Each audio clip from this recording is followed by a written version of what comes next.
आदिनाथ लोकेश्वर।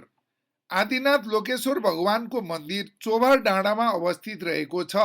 यस मन्दिरमा बडा दशैंको कोजाग्रत पूर्णिमादेखि 1 महिनासम्म मेला लाग्ने गर्दछ। आदिनाथ लोकेश्वर सिद्धिपुरका देवता थिए। अति असिना पानी भएको कारण सिद्धिपुरवासीहरूले यस देवतालाई गोदावरी खोलामा फ्याँकिदियो। पानी सुक्दै गएपछि भेटिएको यस देवतालाई नन्दगुवाले चोभारमा रहेको वसुन्धरा मन्दिरमा बस्न अनुरोध गरेकोले नक्खु खोलाको दोभानबाट माथि चोभार डाँडामा रहेकोले नेवारीमा चुए भनेको माथि, बाले चोम द्यो भनी चोभाद्यो भन्ने गरेको रहेछ। यसैको नामकरणबाट अपभ्रंश भई यस डाँडालाई चोभार भन्ने गरेको जनविश्वास रहेको छ।